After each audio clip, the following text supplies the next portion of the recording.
Pengkaji telah menjalankan satu kajian yang bertajuk Peranan Pihak Kerajaan dan Wartawan dalam Pelaporan Berita COVID-19.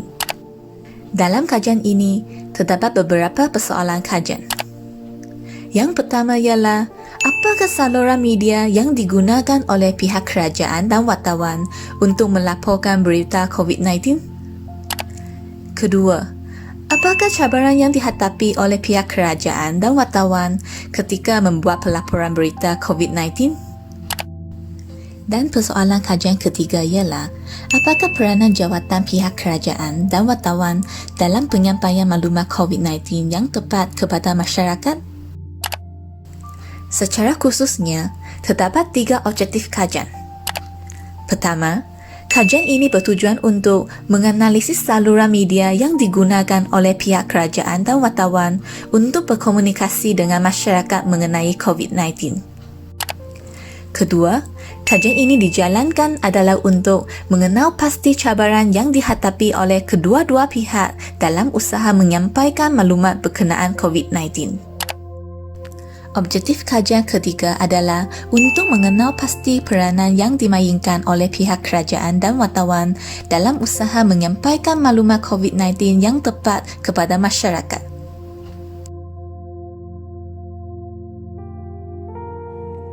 Pengkaji telah membahagi 4 subtopik untuk memudahkan proses pemilihan sorotan literatur yang berkaitan dengan kajian ini, yang iaitu interaksi wartawan dan kerajaan, kaedah pihak pemerintah dalam mengenai COVID-19, peranan media dalam berbagai krisis sosial, dan pelaporan risiko.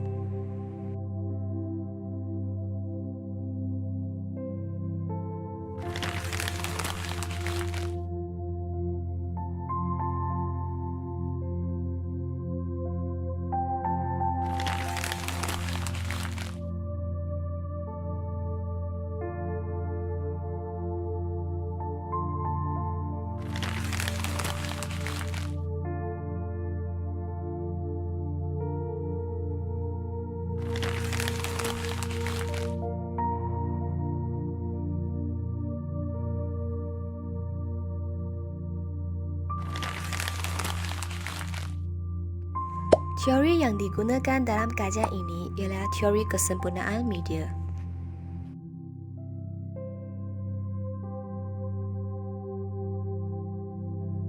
Seterusnya ialah metodologi. Kajian ini menggunakan kaedah kualitatif yang tertumpu kepada pihak kerajaan dan pihak wartawan. Kajian ini melibatkan 3 orang dari pihak wartawan dan 1 dari pihak kerajaan. 3 orang dari pihak wartawan ini merupakan wartawan dari Berita Harian, Puan Rafida, Cik Alison Lai dari The Star dan Puan Kasan Nabila dari RTM. Seorang pihak kerajaan dari Pejabat Ketua Menteri Pulau Pinang iaitu Puan Yap Lee Ying. Kaedah kualitatif ini dijalankan melalui teknik temu buah secara atas talian dengan melalui aplikasi Google Meet.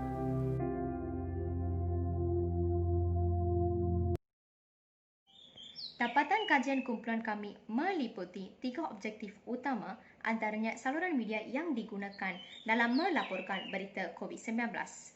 Kebanyakan pihak responden daripada pihak wartawan suka menggunakan alat teknologi seperti telefon bimbit, komputer riba, radio dan juga televisyen. Mereka juga mengatakan bahawa media sosial seperti Facebook, Instagram dan WhatsApp amat berkesan dalam menyampaikan informasi tentang COVID-19. Seterusnya merupakan cabaran-cabaran yang dihadapi dalam usaha menyampaikan maklumat berkenaan COVID-19. Kekangan memasuki kawasan Perintah Kawalan Pergerakan diperketatkan PKP kerana membuatkan sukar untuk temu bual sumber.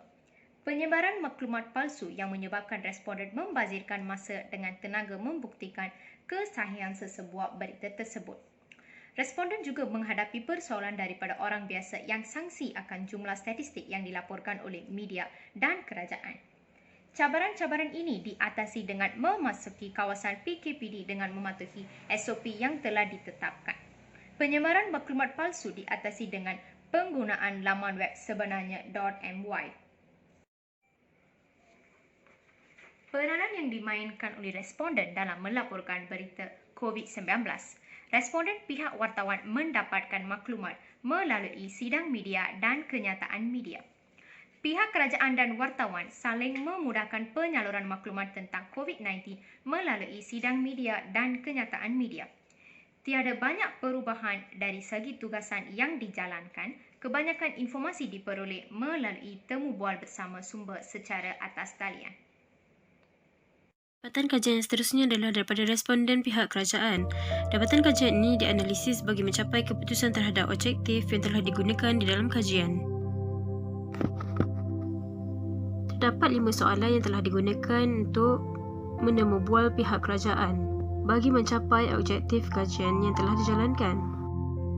Bagi menjawab objektif 1, responden kerajaan telah menggunakan saluran media seperti Facebook, Telegram dan laman web rasmi untuk berkomunikasi dengan masyarakat. Pihak responden juga menyampaikan maklumat mengikut kehendak audiens, iaitu kerajaan telah menggunakan kepelbagian jenis bentuk komunikasi serta saluran bagi memastikan maklumat yang disampaikan diterima oleh audiens. Jawapan yang telah dijawab oleh responden kerajaan bagi mencapai objektif 2 iaitu berkenaan cabaran yang dihadapi adalah terpaksa berhadapan dengan tanggapan masyarakat bahawa kempen Pinang lawan COVID-19 adalah untuk menangani semua perkara berkaitan COVID-19. Selain itu, responden kerajaan terpaksa meluangkan banyak masa untuk menerangkan berkenaan kempen yang telah dijalankan ini.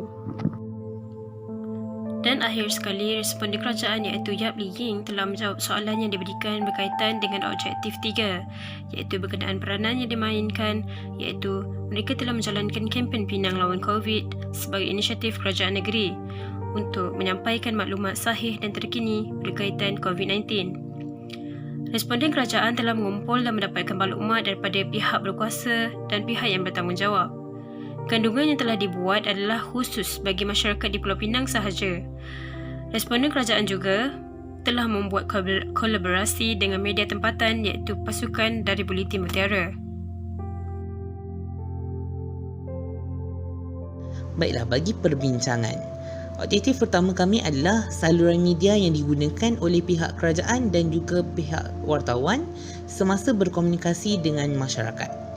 Dapatan daripada kajian menunjukkan bahawa media yang dipilih adalah media baharu dan juga media tradisional. Artikel yang kami petik adalah Media Crisis and SARS and Introduction. Antara isi kandungan penting yang ada dalam artikel ini adalah keperluan saluran berita baharu kepada masyarakat. Kenapa media baharu ini dikatakan penting? Kerana berlakunya ketidakkonsistenan maklumat apabila wujudnya lebih ramai citizen journalism di laman-laman sosial. Kesimpulannya, pihak kerajaan dan wartawan perlu menyeimbangkan saluran berita yang dikongsi bagi kedua-dua media ini terutamanya apabila ianya menyentuh tentang berita krisis. Baiklah, bagi objektif kami yang kedua pula adalah cabaran yang dihadapi oleh pihak kerajaan dan wartawan dalam usaha menyampaikan maklumat berkenaan COVID-19.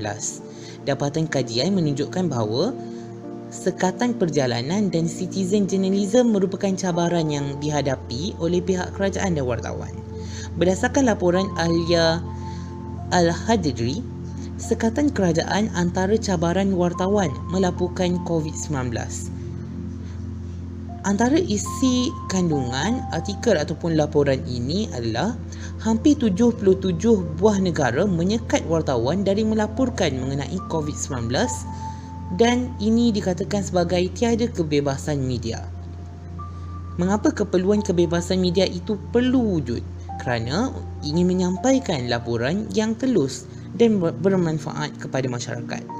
Kesimpulannya, pihak kerajaan dan wartawan di Malaysia perlu menggunakan kebebasan media yang ada ini untuk melaporkan mengenai COVID-19 secara telus.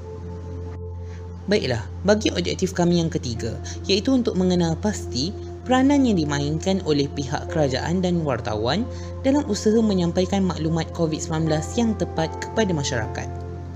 Dapatan kajian menunjukkan bahawa peranan pihak kerajaan dan wartawan masih sama, namun perlu lebih fokus kepada komunikasi krisis. Artikel yang kami petik yang pertama adalah the vital role of journalism in time of crisis, dan artikel kedua iaitu working with the media. Bagi isi kandungan penting dalam artikel pertama iaitu wartawan perlu melaporkan maklumat yang benar kepada halayak supaya halayak dapat membuat keputusan sendiri. Dan yang kedua, wartawan juga perlu memberi pelaporan yang berbentuk positif seperti menerangkan solusi sesuatu masalah agar halayak tidak rasa terbeban. Manakala, isi penting bagi artikel yang kedua pula adalah wartawan adalah ejen penyampai informasi segera dalam keadaan krisis sosial. Kesimpulannya, pelaporan berita secara tepat sangat diperlukan, namun susunan laporan perlu ke arah positif juga perlu diutamakan. Baiklah, bagi kesimpulan kajian ini pula. Yang pertama, peranan pihak kerajaan dan wartawan sangat besar, terutamanya sewaktu berlaku krisis. Yang kedua, pemilihan medium penyampaian berita juga sangat penting. Yang ketiga, segala cabaran yang dihadapi perlu didepani bagi memastikan tugas hakiki pihak kerajaan dan wartawan dalam menyampaikan berita dapat diteruskan. Dan yang keempat, kami berharap agar kajian ini dapat memberikan gambaran sebenar peranan pihak kerajaan dan wartawan apabila berlaku sebarang krisis kelak. Baiklah, bagi cadangan pula.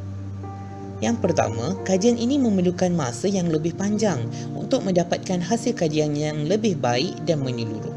Yang kedua, temuduga bertulis tidak berapa bagus untuk kajian kerana jawapan yang diberikan oleh pihak kerajaan tidak dapat diolah dengan baik. Yang ketiga, membandingkan peranan pihak kerajaan dan wartawan di dalam dan di luar negara juga mampu memberikan nilai tambah kepada kajian. Dan yang keempat, kami berharap agar kajian ini dapat membantu para pelajar dalam bidang komunikasi kewartawanan khususnya apabila mereka bergraduan kelak.